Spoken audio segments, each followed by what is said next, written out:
Let's go today. Inspire your troops today. Inspire your troops today. If you guys want to be remembered forever, this is how you do it. All right. We win the game. This is a legendary defense. Put an exclamation point on your work. It's over, folks. The Pittsburgh Steelers have won the Super Bowl for a sixth-time unprecedented. It's time now for Black and Gold Central Radio, exclusively on the Pro Football Central Radio Network. Let's get those terrible towels waving. And now your host, Mike Batista. Hey, I wanna change. You're a black heart devil and I can't explain why I wait for your face. You're a hotel lover on the back end dealer this race. Every night she seems to change her name. Doesn't matter who you really are. Greetings, Yinzers and non-Yinzers alike. Welcome to Black and Gold Central Radio here on the Pro Football Central Radio Network. It is August 15th, the Ides of August, and we got a great show today. We're going to have former Steelers cornerback Bryant McFadden on the show, and then later we are scheduled to have Jim Wexell, the reporter from SteelCityInsider, on the show. But first, let's talk a little bit about the Steelers preseason opener last Saturday night against the New York Giants. Stevens-Howling was kind of the star of the show. He kind of took the spotlight a little bit from Le'Veon Bell, who sat out because of a sore knee. And Stevens-Howling, he gained 40 yards on 7 carries and was the Steelers' leading rusher. Now, the Steelers aren't going to need LaRod Stevens-Howling to be their featured back during the season. They signed him as a free agent from the Arizona Cardinals to be their third down back. And it kind of got me thinking that over the last couple of years, the Steelers really haven't gotten, at least to the best of my memory, the Steelers haven't gotten too much out of the free agents that they've signed. Now, the Steelers are never going to go and break the bank and sign those big-ticket free agents.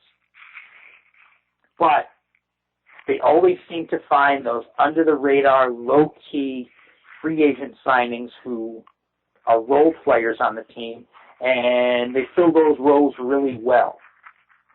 Flozell Adams in 2010, he was only for the Steelers for a year, but he played right tackle, and he helped the Steelers get to the Super Bowl.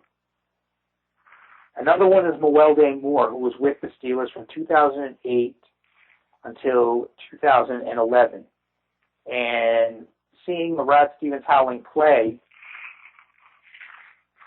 it sort of brought McFadden Moore to mind a little bit, because LaRod Stevens-Howling can kind of be maybe a little bit of a faster, flashier version of McFadden Moore. You know, McFadden Moore, he was a role player, but he helped the Steelers win the Super Bowl in 2008, especially filling in as the starting running back for Willie Parker when Parker was injured that season.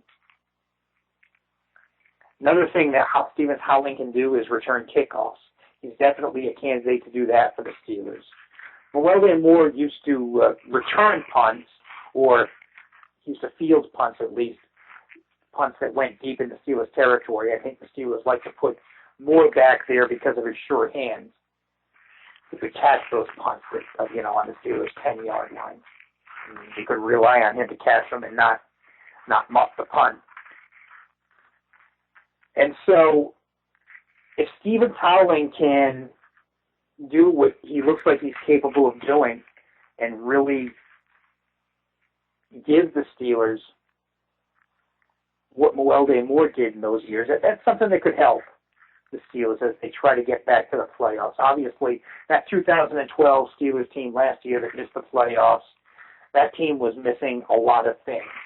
And, they didn't, it's not because they didn't have McFadden Moore that they missed the playoffs, but having somebody to fill that role on the team again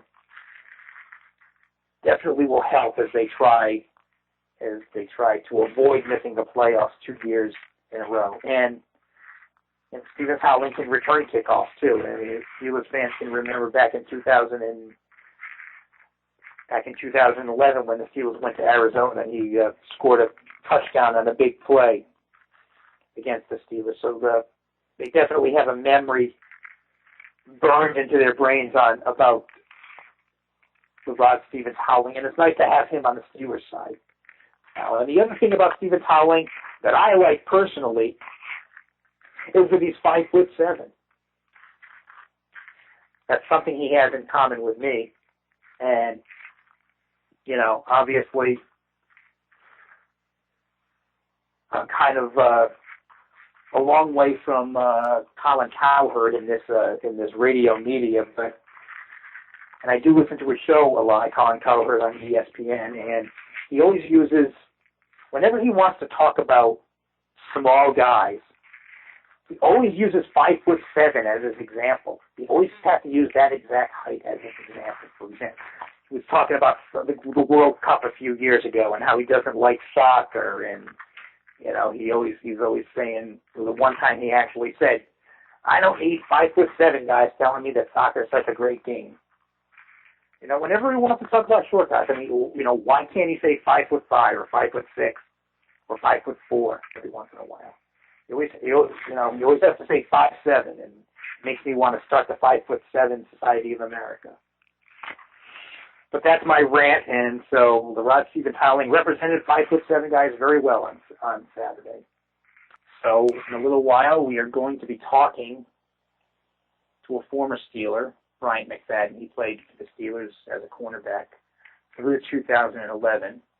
And we do want to mention, too, that we're sponsored by Onnit. Lots of good vitamins and supplements there. Pro Football Central listeners can get 10% off Onnit's products by going to onnit.com/footballradio. That's ONNIT.com football radio.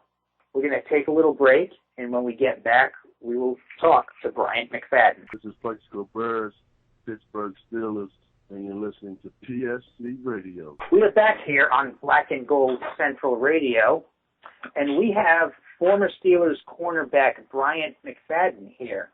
How you doing, Bryant? Hey, how you doing? I'm doing pretty good. Thank you for having me.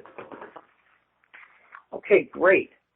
So what have you been doing with yourself since your playing days? As of late, I've been doing a little bit of television and radio. Doing television down in Miami, the local CBS channel. It's a sports show that airs every Saturday morning. So I've been involved with that, keeping busy with that. And also I'm doing a little bit of radio here and there also. Okay, so you're in your natural element here then, doing radio, right? No question. I did it a few years when I was in Pittsburgh, television and radio, so it's something that I'm quite excited about, and it also gives me an opportunity to still be affiliated with the game of football and sports in general. Mm-hmm. Okay. Around this time of year, Bryant, is there any part of you that sort of wishes you were in training camp right now? You see all these other players, in training camp, and you were playing NFL football very recently. So what goes through your mind when you see a lot of your contemporaries in training camps right now? Oh, it's tough because it's a regiment, something that I have been accustomed to doing.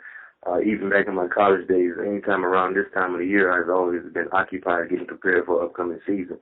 So it's very, very difficult just knowing that I don't have the opportunity anymore, and just seeing guys getting ready for training camp, getting their bodies and minds in shape to go through battle and get ready for upcoming season.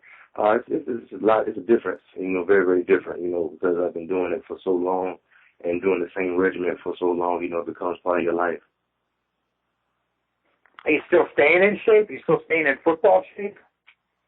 Oh, yeah, I'm still staying in football shape. One thing about the game of football and trying to make sure you're always on the best, on your A game you've been working out. So I feel like I've been working out my entire life, so it becomes second nature. You know, every day I take a breath, every day I get an opportunity to work out also because, you know, I've been doing it so long and it's part of my lifestyle. Okay. Now, Bryant, you were one of many Steelers over the past few years who went to the Arizona Cardinals. Players like Sean Morey, Chucky Jacoby, Clark Higgins, Dan Kreider, Alan Faneca, Joey Porter, and now even, you know, former Steelers offensive coordinator Bruce Arians is their head coach now, and Rashard Mendenhall's gone there. So, and those are named. That's to name just a few. There's just been so many former Steelers that went to the Arizona Cardinals. What's up with that? Well, you know, I guess it kind of all started, you know, when Coach Wiz, you know, Wizenhunt eventually got the head coaching job, and him still having a lot of affiliation with some of the personnel and the players in Pittsburgh. And, of course, you know, we had a lot of success in Pittsburgh when Coach Wiz was there and even after he left. And, you know, of course, you know, you want to get guys that you're familiar with whenever you're taking over a new organization and you have a position as a head coach or maybe a D coordinator or O coordinator, something of that nature. So, you know, it was an easy format for him to want to have some of the guys that he knew and what they brought to the table to come aboard something new. And the same thing, you know, with BA, you know, Bruce Arians, having an opportunity to bring Rashard over there with him. He's been with Rashard his whole entire career in Pittsburgh, and, you know, of course he had some injuries the last few years or whatever. Just knowing what he brings to the table when he's healthy and able to go 100%, that's a plus. You know, you don't have to worry about trying to bring in new guys and figure out what type of player they are and what type of individual they are on and off the football field. You know, you're bringing in guys who you're familiar with and know what they're going to bring to the table.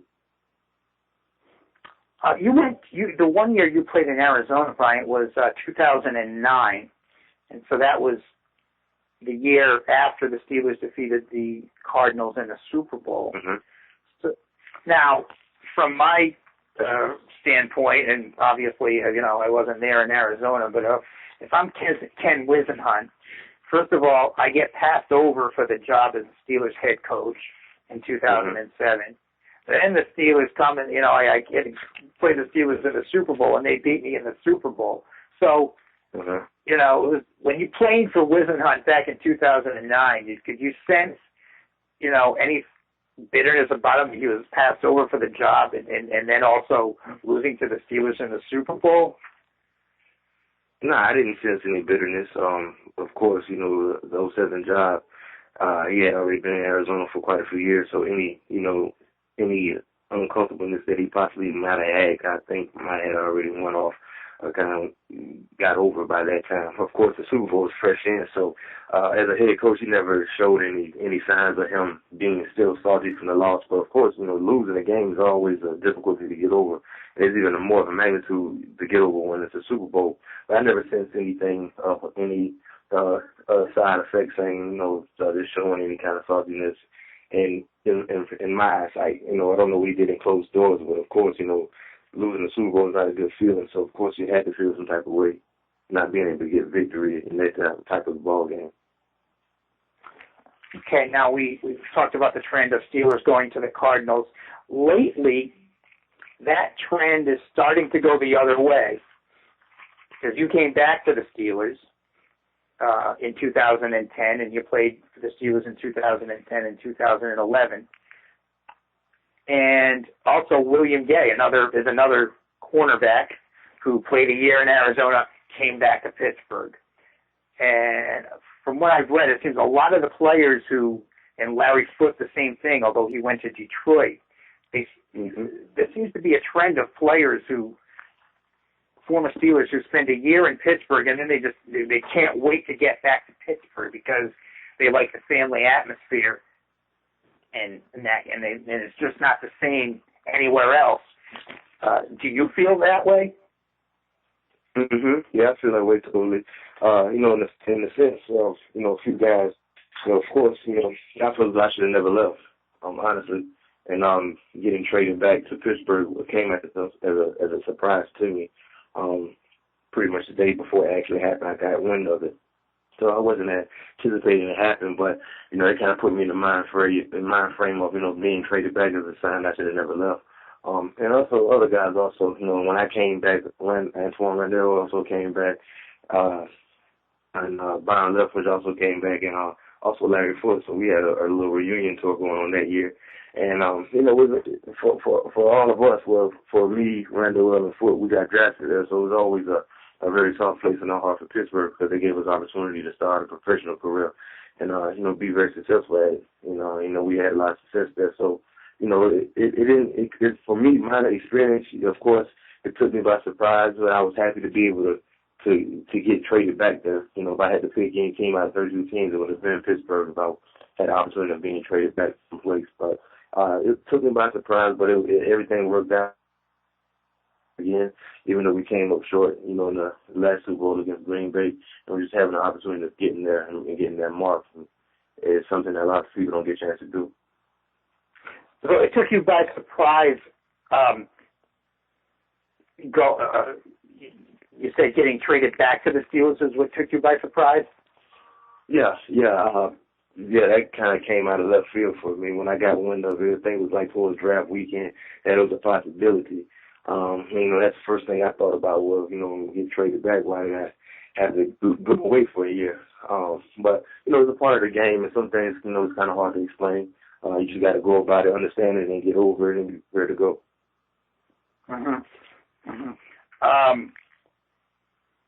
And so you feel like you never left because you only, what was it that made you feel like you never left?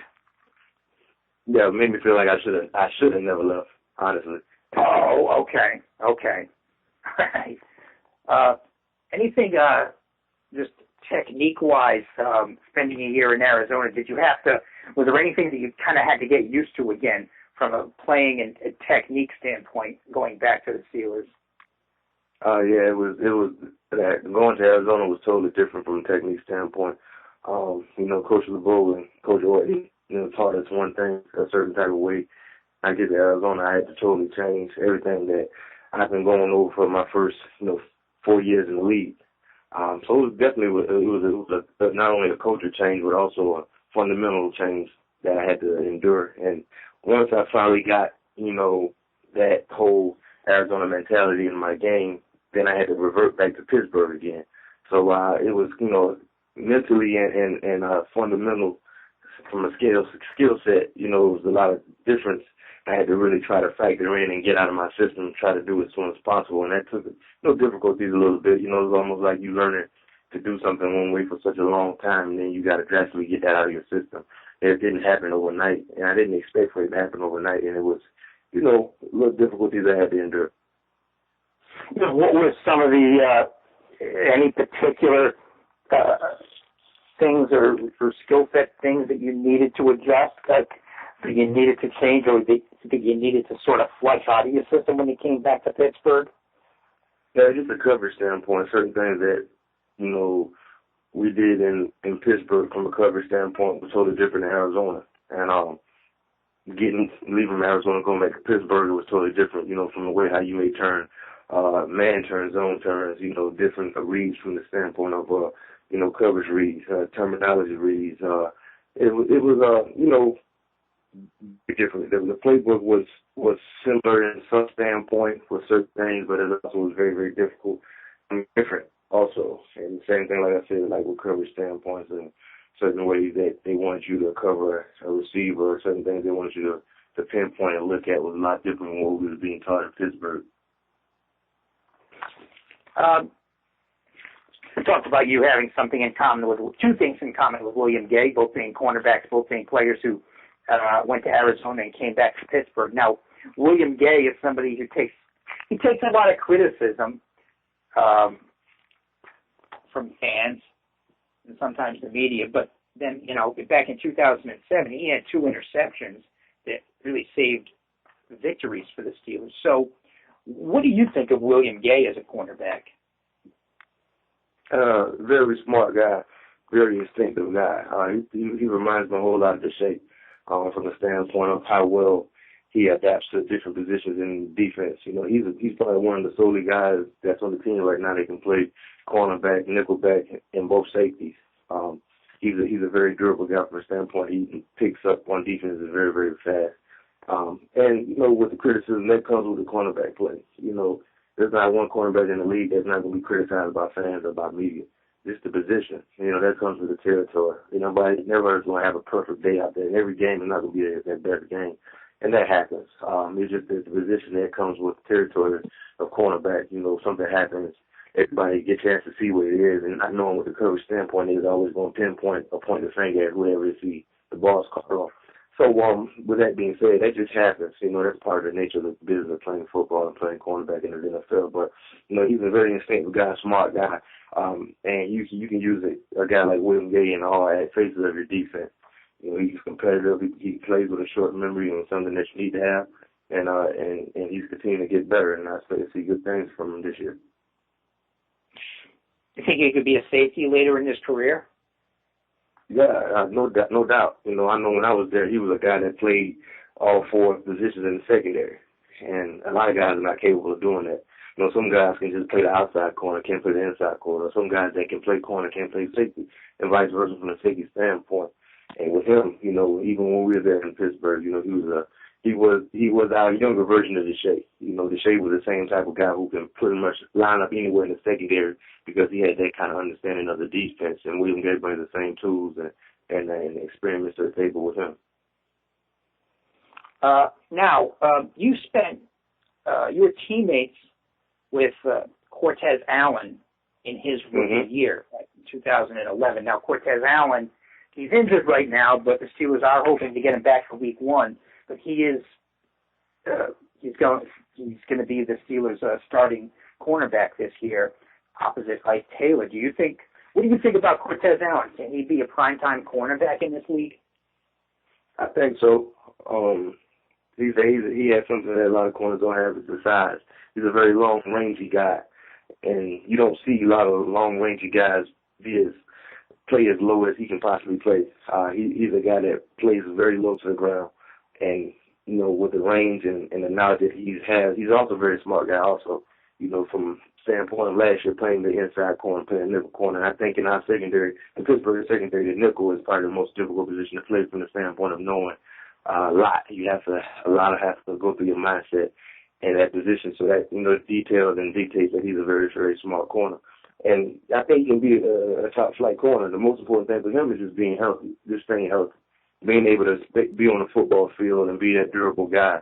And with that being said, when the more he's out there, the more confidence he gets, the more opportunity he has to make plays, and it's kind of hard to do that when you're not out there. So with him, if he just stay out there and stay healthy and make sure he keep his body in top flight form and being able to endure a long season, definitely he's a guy who can make a lot of outstanding plays and be recognized as an outstanding young corner. How does what would he has more of a tendency, Allen has been able to intercept a few more passes, at least last year, than Ike Taylor. How does he stack up with Ike Taylor? Well, Ike is a veteran, savvy veteran who's been through it all. He done been through every battle you can possibly think of. He done seen it all, did it all. My rookie year was Ike's first year starting, and we saw him take flight. Take flight from when he got the job in training camp, and he never looked back again. He's been doing the same thing up to date right now. So it's kind of hard to compare, what Cortez brings to this table with Ike, because Ike is on a whole nother level. You done seen it all with Ike. You done seen Ike battle with some of the best of them, follow some of the number one receivers, Pro Bowl receivers for 4 quarters. A lot of guys can't have that type of pressure on them for 4 quarters. That's tough. Already tough as it is covering in the NFL. When, you're covering an opposing team's number one guy week in and week out, that's tough.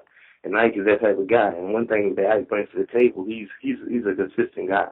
You know what you're going to get from him from the standpoint of coverage, from the standpoint of tackling, run support. He's always been a dependable guy, and I think that's what, people fail to factor in. When you think about Pittsburgh Steelers defense, of course, you're going to have the regular household names, but I think Ike Taylor is also a household name, especially in my mindset.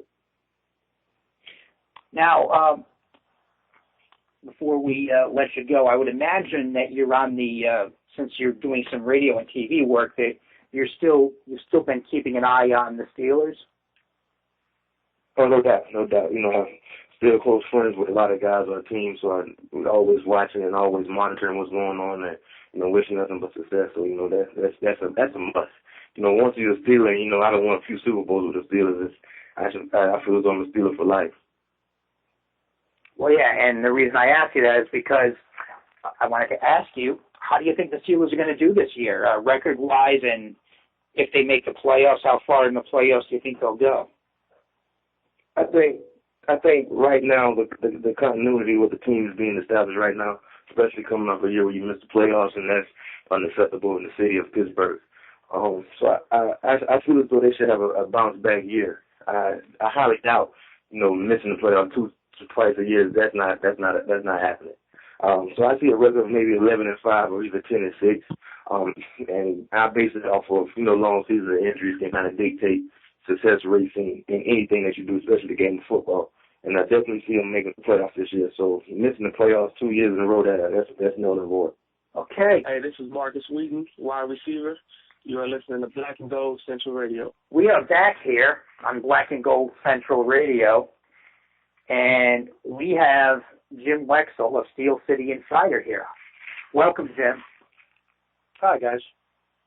Yeah, and I just want to say it's an honor to have Jim Wexell on our show. There's a lot of things, a lot of news outlets on the media now, on the internet now, and more and more you have to pay for a lot of these. And, I just want to tell our listeners that obviously you can't pay for every single website that requires payment, but I highly recommend SteelCityInsider and Jim Wexell because, you really get a lot of insight and you get a lot of anecdotes with the Steelers that you really can't get anywhere else. And I appreciate being able to read that sort of stuff, Jim.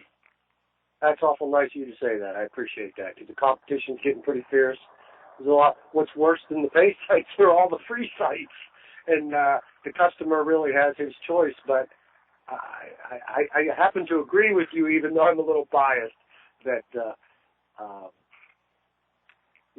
19 years of covering the team helps you get to know a lot of people. And if you're here all the time, you're alert, and you have 19 years worth of sources and people that trust you, you can get a lot of good information, a lot of information that even assistant coaches don't know about, as we proved with the Reggie Dunn information. I don't know if you followed that, Mike. Somebody told me that he would. It's in his contract, his undrafted free agent contract, that he would be back for the first kickoff and the first punt of the preseason. And that sounded odd to me, but it came from a good source, a real good source. But it sounded odd to me that the Steelers would do it that way. And I asked Reggie, and Reggie said, hey, I don't know. That may be true. My agent handled all that. So I thought, wow, I can't even get confirmation from the player himself. So I asked Danny Smith, the assistant special teams, the special teams coach, and he said, no, the Steelers don't work that way. Well, sure enough, I wouldn't let it go because I liked my original source so much. I didn't make a big story out of it, but I wrote about it in my diary, the morning after column. And, everybody was following along the, attempt to get confirmation, live journalism, I think I called it at one time. And sure enough, he was back there to catch both the kickoff and the punt. So, I mean, that was just a minor story, but there are things like that where the source gave it to me, trusting that I wouldn't give him up. But I also trusted him enough to continue this and thinking maybe Danny Smith doesn't even know what Mike Tomlin has to do here. Well, yeah, anyway, go ahead. I'm sorry to hold you up. Go ahead, guys. Well, no, I mean, we still don't know, though, if that was in his contract, because he was back there, but, we don't know if it was a contractual. Still don't know. You're right. It's really not worth it.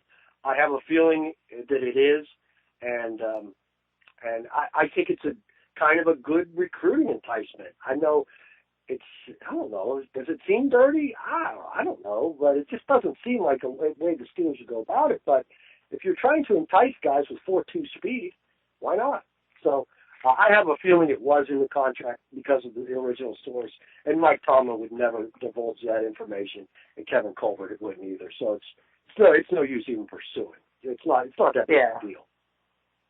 Yeah, I mean, and, you know, if there's a frenzy to sign those undrafted free agents, it wouldn't surprise me if they really, you know, wanted to put that carrot out there, because it is tough. It is kind of a free-for-all after the draft. Right. One of the things that the Steelers are doing, you've written about in training camp, is a lot more, you know, live tackling going on than in previous years. Now, is this something that's still going on? Did that go on at practice today and in recent days? Yeah. We expected it last night. Maybe they'll work in shorts today. It just seems kind of a lazy day. He already called the morning off. The morning get-right. A get-right morning is what he called it.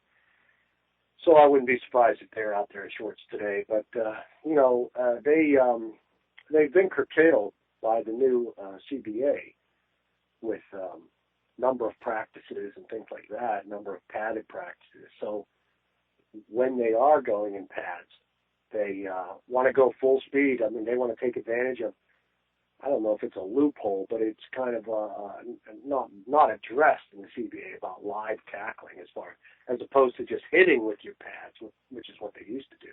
It was good for the linemen to finally get them to see them block with pads on. But now they're tackling to the ground. It's not for the complete practices. Usually it's the first session, this first scrimmage session, that's run heavy. And that's what he wants to do. He wants to get not just his line used to, you need to tackle to get the speed up, to do the zone blocking correct, and to get the backs acclimated to what they have to do. It's more for the backs than anything. And, you know, sure enough, one got hurt, a minor ding for Le'Veon Bell, but that's the risk you take when you do something. And it looks like it's going to pay off. I mean, they're almost through this camp without a major injury, and so it looks like they were physical against the Giants. That offensive line was opening up holes. The back was hitting it, and so it looks like it's paying off. Well, I thought of that I had read somewhere that, you know, Mike Tomlin, after his first camp in 2007, that later on, that he, looking back, he thought, you know, maybe I was a little too tough on them in their first camp. So how is this different from that? Well, that was his first 6 practices. His first 3 practices were 2 a day, full tilt physical, not live tackling, but there may have been a goal line in there. I don't know, but he wanted to start off with 6 hard practices in 3 days, and then, as he said, he wanted to see where his team set. So then they were allowed by CBA to do more 2 a day. So that was what was different. Even if most of the morning practices were in shorts, there was still there were no time constraints on how much they could practice. And that's the difference. It was a lot hotter that year, so maybe that had something to do with whatever quote you saw. So when he talked about it this year to us, he said he laughed about it like he was proud of it. I don't know that he said whether it was good or bad, but he was proud of what he did, and he's kind of doing that this year, and it's a bit of an attempt to do that and see what he's got. So it sounds like we don't really need to worry much about this Le'Veon Bell injury. He looked great last night. Okay. I found it amazing that this guy's a rookie, and, you know, that it seems that they're already giving him the star treatment in terms of injury precaution by keeping him out of that first preseason game. I mean, is he that good? No, he didn't look good running in the practices leading up to it, and he probably is that good. I don't know that Tomlin wants to go through the year going back and forth between Redmond and Dwyer again. They've done that. Murad is a nice upgrade too. So Le'Veon's going to be the man. Why grind him up so early? Especially if he's not 100%. And I think that's the bottom line, that he wasn't 100%. He did have a practice before that, or 2, and Tomlin didn't like what he saw. Okay. Now, I think within the last hour or hour and a half, Jim, you tweeted, if I read it correctly, that none of the 3 Steelers on the physically unable to perform list are close to returning. So that includes your Keith Miller, right? No, just to go back, if you would have read it right, it would have said none of the fee. Unfortunately, there's some glare. I have an old phone, and if you're standing on the hill at cafeteria, there's a lot of glare. So every now and then I'll have a spelling mistake. But Heath Miller, he doesn't know when. I think the best guess is a Bouchard Mendenhall situation where after the bye in the 4th week, I think he'll come back then. So therefore, you have to keep him on your 53 and probably keep 3 other tight ends. DJ is another tight end who's on the pup list who's not close, but he's probably closer than Miller. So the guess is that he stays. I mean, this getting a little tricky. And the other thing is, if you want to have space back for that, the callback, the DIR callback later at mid-season, he has to make your original 53. Then the day after it's announced that he's on the 53, then you put him on IR. So they will have to cut some extra bodies that they may not want to cut, that they want back, especially one that they'll need to call back for the space injury. And there could be other NFL offensive linemen who are cut. Maybe they get back Craig Herbig. Just for example, it's a situation that they need offensive linemen, so maybe that'll be how they do it on the space maneuver. But the tight end situation is going to be very tricky and going to make all the roster predictions difficult. Right, yeah. Because Space, he's going to be, he was supposed to be out 8 to 10 weeks, so that puts him back in, back on the field, maybe in the 4th week or so, or week 5. Well, if you do the callback, which they're probably going to do, he can't come back till the 8th week. Okay. After the 8th week, yeah. Right, and that's what they did with David DeCastro last year. Right. I think. Right. Okay. So Space gets that IR callback treatment, you would think. Yeah. Now you could put these guys on the pup list. You can keep them on the pup list, DJ and Heath, and that's what DJ. Put them on the pup list, and he can come back after the 6 weeks minimum. So the day after the 6th weekend, not games, weekend, the day after the 6th weekend, you can begin your 21-day practice window. So, he can come back anytime between the 6th and 14th week. That would be anyone on the pup list. So perhaps DJ stays on the pup list just because they can't keep all the dead spots available. On the 53, just because you want him back before the 6th week. I think they want back before the 6th week. Yeah. He would stay on the 53. That's just a guess right now. Right.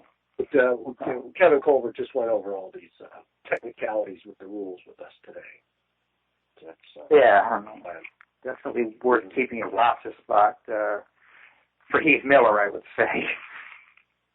What about, unless you don't think he's going to come back until after the 6th week and keep him on top. Right. What about wide receiver? There seems to be a lot of, even with Plaxico Burress out for the season, there's a lot of competition for that number 5 receiver spot. Who do you see winning that? Well, I'm a Reggie Dunn fan, so I'm looking for a roster spot just under the heading of 4-2 guy. And, if we want to mess around with Justin Brown, he's a draft pick. Tomlin seems to like him. He's probably the front runner. Gil Reese played last year. J.D. Woods was interesting, but, I don't know that he's that close to, being the number 5 guy. Moy has had his moments. He's tall if you want a red zone threat.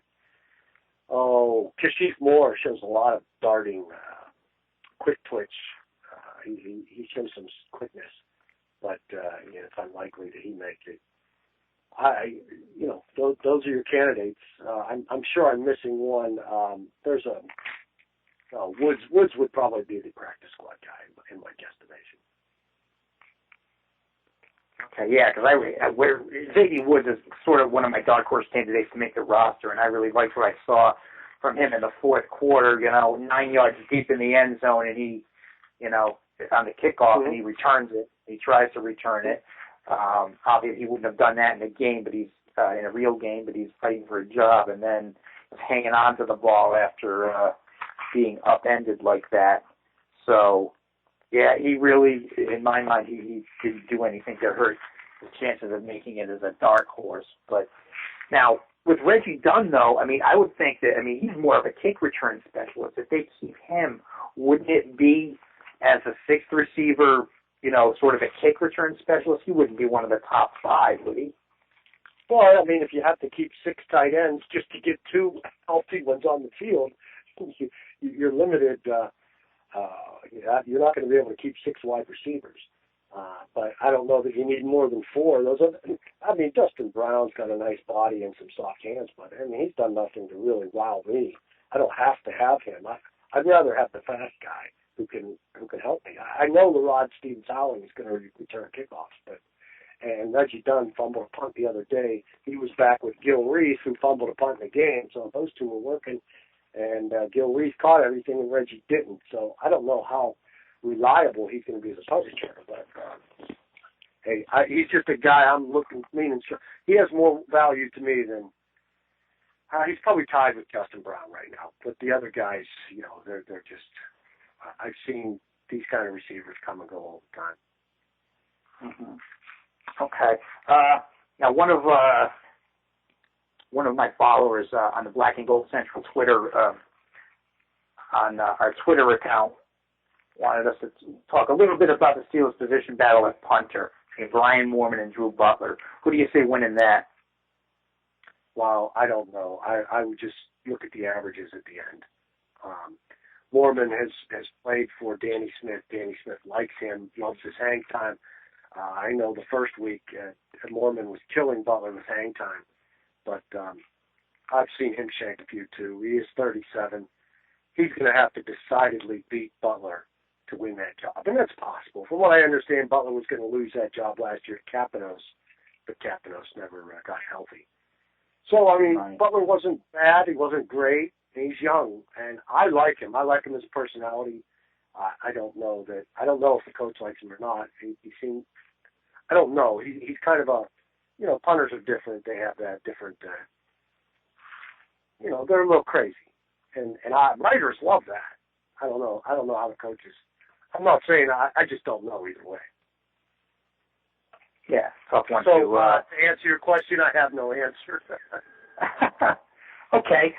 Do you have a Steelers prediction in terms of wins, losses, yes or no on the playoffs, and if yes, how far they go?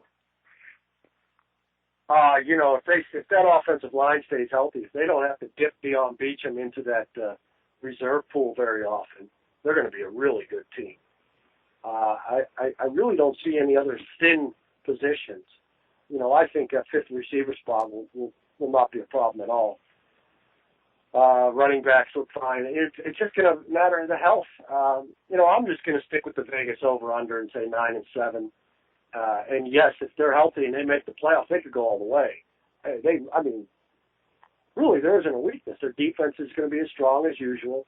And when they get Marcus Wheaton in the slot, Heath Miller at tight end, Le'Veon Bell in the backfield, maybe Will Johnson at fullback, there are weapons there. I know they don't have the great receiver, but Emmanuel Sanders and Antonio Brown will be good enough.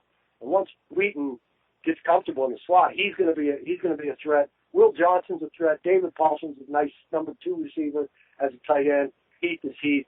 Ben is Ben. That offense could win it all. And this offensive line, we haven't seen anything like this offensive line. I don't even know if the 2005 offensive line was as young as this line is, and that I don't know. I don't want to say young and healthy, but young and vibrant. Some of those guys were nearing the end, but that was the last great line, and we haven't seen a line like that since. So that's a very interesting line they have. Mike Adams is going to go through some ups and downs. Fans are going to go crazy when he gives up some sacks. But it's a learning process that he has to go through because he could be a great one someday. So you're saying, I'm just going to go 9-7, and playoffs will depend on health. So you're saying this is the best Steelers offensive line since 2005? Oh, absolutely. I mean, look at the garbage they've gone through. This is a result of drafting to replace all that mess. And so it sounds like these draft picks are starting to pay off? Oh, well, you saw the first game. DeCastro was killing people. Gilbert didn't look good. Adams didn't give up a sack. Pouncey, I read criticisms of Pouncey. People say he's overrated. I'm flabbergasted. I love watching him play. And now he's added almost 20 pounds, and he's stronger. And he says he feels that going up against guys like Tamu in practice and Fangupo. So he's better. And this is the first off season he's had where he was healthy. He didn't have to rehab. I think Ramon Foster's going to be better than Chemo. He already did one of those Chemo power pulls. Led, I forget, it must have been Dwyer through the hole for an 11-yard gain. Looked great. There's no flab. These linemen have been so fat for so long. This is a good-looking group. Their only problem is going to be inexperience. But other than that, this has the potential to be a great, great offensive line. Well, that's definitely good to hear. And although you might have already done this by talking about the offensive line, I just want to conclude, and this is something I ask all our guests who are actually around the Steelers and who have access and see a lot. My last question really isn't a question, but it's basically a question without a question mark, and it's tell us something we don't know about the Steelers. Okay, well, you may have, if you saw my tweets today, you may know that they're going to keep 3 quarterbacks that they already have, unless they see something on the waiver wire that interests them. So it looks like Landry Jones is going to make this team, which is a bit of a surprise, but they like what they see, I've been told, and they don't want to keep 2 and 1 on the practice squad. They want to keep 3. And Charlie Batch is not a consideration. The term put to me was never say never, but that, it's the guys we have, then the waiver wire, then Batch will be a last complete emergency. Anything else, there's 1,000 things. Bring up a player's name, I could probably tell you something you don't know, but I think I'll just leave it at that. If you need anything else, just ask. Yeah, so 3 quarterbacks on the 53-man roster. Yeah, and I assume that includes Landry Jones, yeah. Right. Okay, well, Jim, thank you for coming on. Thank you for your time. Football fans, check out ProFootballCentral.com for all the latest NFL news and analysis. Also, check out the very popular Pro Football Central radio network for awesome NFL talk around the league. Go to ProFootballCentral.com. ProFootballCentral.com. Well, that was Jim Wexell from Steel City Insider here on Black and Gold Central Radio. Lots of good insight there, and like I said, I highly recommend subscribing to him on Steel City Insider. Before I wrap up the show, I do want to bring up something, and Jim Wexell talked about it a little bit, but on Twitter, and you can follow us on Twitter at Black and Gold Central, BNG Central, but Black and Gold Blitz wanted us to talk about the Steelers' position battle at punter. Brian Moorman versus the veteran and former Pro Bowler, 37-year-old Brian Moorman against Drew Butler, the second-year player who was sort of nothing special as a rookie last year. And, Jim Wexell didn't really come to a conclusion on who he thinks is going to win that position battle at punter. I'd have to say that I'm definitely rooting for Brian Moorman to win it. Special teams is definitely a part of the game. It's really 1/3 of the game of football. So, he may be a little bit long in the tooth, but I would definitely have to say that I'm definitely a Brian Moorman fan in that regard. And definitely, and statistically, in that preseason opener against the New York Giants, he definitely Brian Moorman held the advantage over Drew Butler statistically, and I have it here. He averaged 38.8 yards per punt on 4 punts and got one inside the 20, Brian Moorman. And Drew Butler averaged 24, according to NFL.com, averaged 24 yards a punt for 2 punts and got the 1 punt blocked.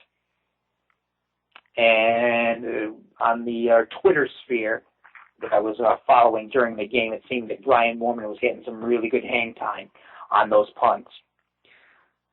And I really, to be honest with you, I don't know how they average in the 1 blocked punt that Drew Butler had. I don't know how they average that in because I was trying to do the math, and it doesn't seem like they counted the blocked punt as 0. So maybe somebody can educate me there. I don't know. But it seems like Brian Moorman has the upper hand right now on winning the punter's job. And he will try to widen that lead Monday night. Monday night on ESPN, the Steelers play at the Washington Redskins in preseason game number 2. There are 3 more preseason games. Kind of seems like an eternity because you really don't want to see any of these players get hurt. But if they can get through 3 more preseason games relatively unscathed, and the season will open September 9th at home against the Tennessee Titans.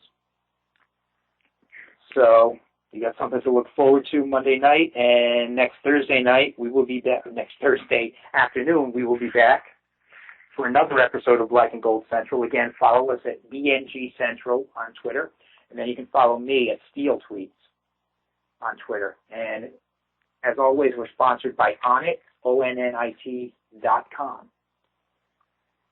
And so thank you for listening, and we will be back with you next week. This has been a presentation of the Pro Football Central Network. For news, blogs, highlights, and more, log on to ProFootballCentral.com.